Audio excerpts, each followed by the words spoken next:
assuming you've read, was a joint statement. So that's why you would have picked up both organizations. Okay, fine. All right. Tell me the gist of your statement. I'm not going to read through the whole thing, okay? But the gist of it is, I see it's actually a statement to the South African government, right? Yes, that's correct. So our statement came into response from a statement put out by DIRCO that didn't acknowledge the rockets that were being fired into Israel, and we simply called for our government to be even-handed, make sure that its condemnations were appropriate, and to play a role in trying to find a peaceful way forward. Why the need to pick out DIRCO in this case? I mean, I understand they international relations in South Africa, fair enough, right? But that's on one issue. I mean, isn't this whole issue part of a far bigger ongoing issue in terms of the ongoing conflict between Israel and Palestine? Yeah, it is part of an ongoing issue, as you say. But DIRCO chose to make this statement and had not actually made a statement on anything else, including several tragedies that were of a non-political nature that have happened in Israel in the last couple of weeks, including the tragedy of Meron. DIRCO often comments on this, and so we felt that perhaps our government is not being even-handed in its international relations. We felt that we needed to point that out in our statement. Okay, what would you like them to have said? We feel that the South African government has a role to play in finding a peaceful solution in the conflict between the Israelis and the Palestinians. We have a history in this country of negotiation and engagement, and we feel like our government can play a role in helping to bring that spirit to this particular situation. And we also felt like the very serious attacks on Israeli civilians were not acknowledged in their previous statement, and that needed to be corrected. Now, what then is your stance? I'm talking of you have to help me with this one, Zionist Federation or Jewish Board of Deputies. What is your stance then regarding the overall issue in Israel, Palestine? What am I saying is this, right? I think with respect to all sides, there's a lot of tit for tat that's going to happen in the next few days. Yes, I'm aware that the Hamas attacked parts of Jerusalem in the last few days in response to what happened around the Al-Aqsa Mosque, and then there was a reprisal once again. Now that tit for tat does happen when there's attrition, but the bigger problem around all of that is an unresolved issue around Palestinians and Israel. What's then is your position regarding that? Yes, again, so this. Representing the Zionist Federation, we're very much calling for peace and calm. We are a South African organization, and as South Africans, we certainly don't want to see loss of life, particularly any civilians dying, which is the case often with these sorts of flare-ups. And so as South Africans, we do call for peace and calm. And obviously, we don't want to see attacks on civilians, which has been an uptick in particularly the last 48 hours. So explain what's your position then regarding the attempted occupation of that suburb, right? The suburb that just very close to the Masjid Al-Aqsa Mosque, where people have been trying to get in there in the last few days, the last few weeks, in fact, and saying, this is our homes, and they're literally trying to get into those homes. What's your position on that? So anyone who knows about the issue of the Jerusalem neighborhood of Sheikh Jarrah will know that this is an enormously long and complicated problem. We're talking several decades going back to when it was a Jewish neighborhood and was ethnically cleansed by the Jordanians in the 48 war. And this is an issue that goes back 70 years. The fact that it's being picked on now by Hamas as a political issue has got nothing to do with the current issues. So it has been running through the Israeli courts. It is a very controversial issue, and it shouldn't be used to escalate a full-scale fight. Like most things in the Middle East, this is not. But on the other problem. hand, with respect, as it goes through the courts, and I understand it's complicated, like the whole world is, there are people physically who've actually been going to homes and saying this home is mine. I mean, that's happened. And that's why. But those are Jewish nationals, right? Yeah. No, so that's why there is a court process. And I mean, this is the Israeli Supreme Court that was dealing with the particular matter. There was nothing, by the way, in the Israeli Supreme Court, an ongoing thing that looked at evictions. There was actually the initial view of the court was that the parties had to find a solution and a compromise to find a way to come together and sort the problem out, because it was a issue of disputed ownership. And in fact, the families of Sheikh Jarrah actually are recorded saying that they were trying to find a solution to the problem with the other disputed owners. Sorry, Ashraf, I can just finish my point. All right, go ahead. The families on record as saying is that they were close to finding a solution, but then were prevented from doing so by the Palestinian Authority, who also runs in that area. So we mustn't use very difficult, complex legal problems to uptake political issues like we're seeing now. There's no reason why an issue like Sheikh Jarrah needs to result in hundreds and thousands of rockets being fired at a city that's holy to all three religions. Although that came much later. We'll come to Al-Aqsa in a moment, right? I'm just stay with Sheikh Jarrah just for the moment, okay? So I understand the complexities. We think about South Africa, land without compensation, land with compensation. That debate, as you know, in our country is going on, and we can resonate with that, right? But while that's happening, right? I mean, there's clear testimony of Israelis going to Sheikh Jarrah and simply saying, well, if I don't take this home, somebody else will, so I have to take it. So, I mean, you've seen that, right? As you say, Ashraf, there's people, as we know, as you say, from our own country, when it comes to issues of land, that people will try and take advantage of the situation, like Hamas has done in this particular instance, to try and raise its own profile. But we must use the legal process that is unfolding as the baseline, and the legal process is very clear that there's a compromise that the different parties needed to make in order to sort out the problem. And so that's where it should have been. Okay. Do I take it? Should have been handled. All right. Do I then take it that you, as the South African Zionist Federation or the Jewish Board of Deputies, in fact, has condemned individuals who've actually trying to storm and take over homes in Sheikh Jarrah? If I pick up a statement, you're going to show me one like that?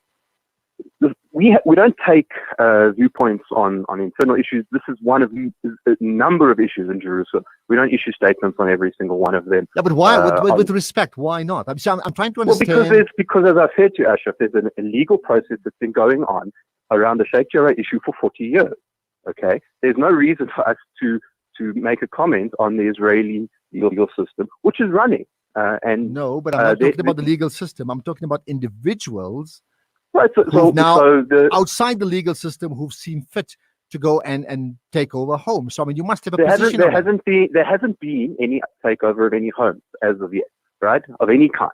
At the moment, the official Israeli legal position is that the owners and the residents of Sheikh Jarrah should come to a compromise position on how they move forward, and that is the process that these should be supported. So you haven't seen any evidence of Israelis going to Sheikh Jarrah and taking over homes and storming the areas. I'm not talking of the defense force. I'm talking about individuals. You haven't seen that at all. Ashraf, there's activists on all sides that are trying to use this issue to advance their own political agenda. We don't get involved in that as the South African Zionist Federation. It's an issue for Israeli internal services to handle, which they have been doing, and the Israeli court system, which has been doing. As long as it's sorting itself out, that is what the position is. So what then do you get involved in? So, for example, the South African Zionist Federation, Ashraf, just to maybe give you a sense of what the work it is that we do. So we represent the broadest coalition of South African Zionists, left and right, across the country, and we work on the connection between that community and the state of Israel. So we don't take political positions, right? We don't back, for example, Likud or Meretz, which is on the left. We look at a broad status set of issues, and we provide information about what's going on. We're not an activist group in that way. Yeah, but having said that, you do take up positions in the sense that you've now spoken about Durko in South Africa, in whether you're right or wrong. I mean, you have the right to take up a position, and you've done that. My question, therefore, is like, so why have you not taken up a position around Sheikh Jarrah? Because anybody will tell you that is one of the reasons why we've got to where we are now, right? We're not even talking about 50 years ago. We're talking about now. Issues have escalated when civilians have actually gone to Sheikh Jarrah and they've attempted to take out homes or take homes for themselves, and nobody from the Israeli government has stopped them, and nobody else. And you haven't issued a statement. So I'm trying to see whether you've also not been clear about your position. So, Ashraf, the point that you're asking me about is about Turco. The South African government issued a statement which was not even-handed, was one-sided, and as a result, we decided, as the South African Zionist Federation, which is a broad umbrella organization representing Zionist interests in South Africa, to say to our government, as South Africans, that we felt that their statement was inappropriate. Now, that is the kind of work that we do. You'll be aware, Ashraf, that there are literally hundreds and thousands of issues that go on in Israel between the Israelis and the Palestinians every single day. If we were to take an issue on every single one of them, we would never stop writing statements, and it's not our role. Okay. Right? The Israeli authorities are dealing with the issue. This is a very long-running issue. This is the first time that we're being asked for comment, and yet this is a 40, 50, 60, 70-year issue going back to the Jordanian occupation of those Jewish homes right in the 48. Okay, so we didn't take a position on that either, because there is an internal process in Israel with the Israeli courts dealing with the matter, and our role is to, as South Africans, deal with the government. What do you mean by even-handed? I mean, let's just try and understand that. Well, as I said to you before, the government didn't come out and condemn previous attacks on Israel by Hamas, which have been going on, by the way, for several weeks. There was nothing from Turco when it came to a previous tragedy in Israel regarding civilians that had died in it. A tragedy, despite the fact that Turco often issues those sorts of statements. And so we're looking for an even-handed response to this. I'm sorry, Ashraf, I'm happy to keep answering your question, but your producer said that it would only be a 5-minute interview, and I do have another interview that's coming up. So I do apologize if I have to leave, but I'm happy. All right, we're almost done. So let me ask you two things very quickly. The one, sure. What is your position on the attack on civilians by the Israeli forces at the Masjid al-Aqsa precinct? So you find that from time to time, particularly during Ramadan, unfortunately, there are rises in religious tensions in Jerusalem. You'll be aware that this is a place with more mosques and synagogues and temples than any other part of the world. And unfortunately, sometimes you do find religious tensions. And according to the agreement that is run under the Al-Aqsa Mosque with the Waqf, which is the religious authorities from Jordan, Israel is in charge of security on Al-Aqsa Mosque. That is by everyone's agreement.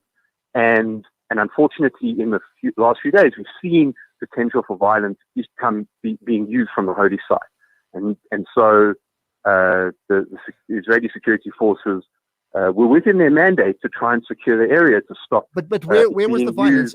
I know you need to go. So, I mean, where was the violence? What I'm saying, what came first? You know, was there one person who threw a stone? I'm just trying to understand this versus the response. In Jerusalem, and I'm sorry, in the last 2 weeks, Palestinians have been filming themselves on TikTok attacking all over Jerusalem visibly identifiable Jews.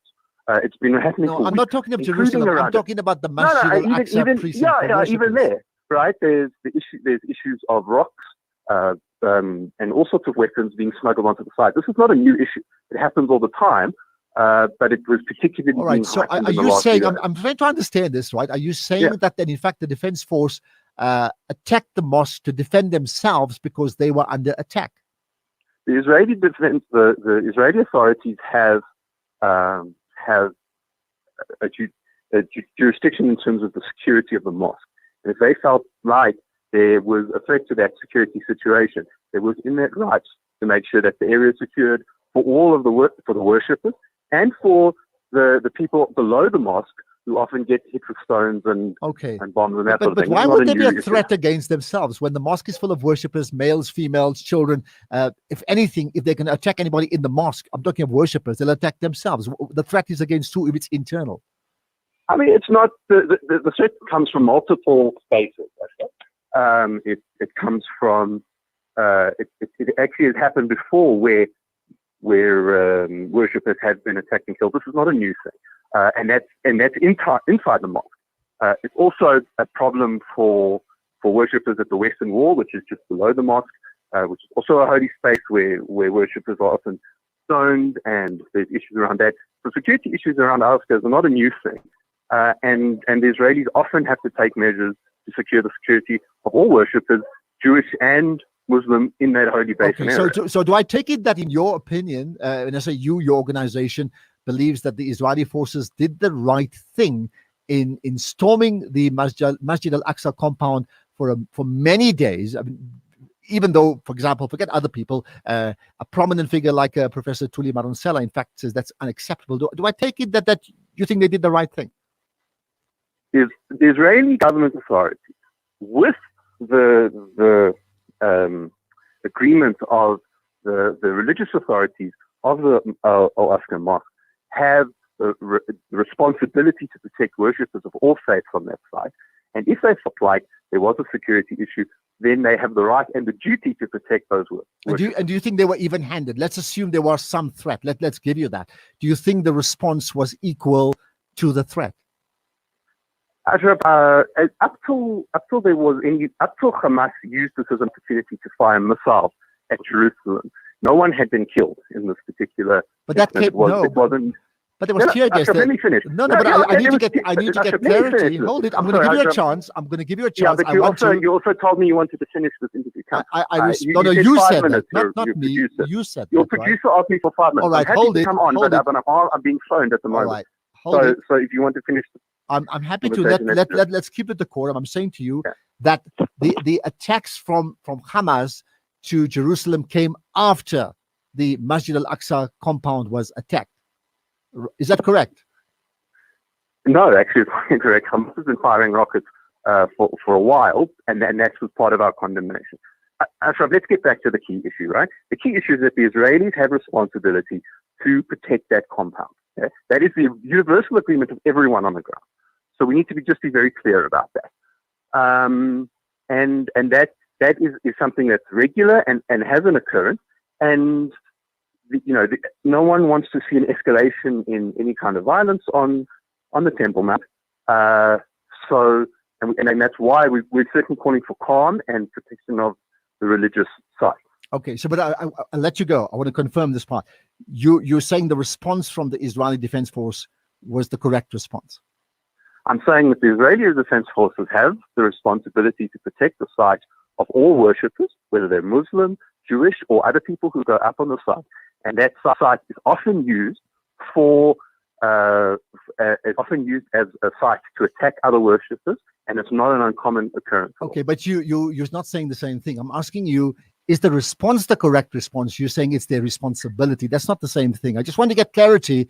If you believe that's their response, that's fine. Then say so. If the response is the correct response. I'm not going to second guess the Israeli police force about how to do their job. I'm not there, and neither are you. What I'm saying is that the responsibility is to protect the site of the worshippers, and that is what the police were doing when that incident occurred. Okay, got that. Just the last thing, right? Your take on occupied East Jerusalem, which goes against the international decrees. What's your take on that? Ashraf, if you want a broad history of Jerusalem, it's going to take a very long time. Again, you asked me to come on for 5 minutes, and this has now gone on for 20.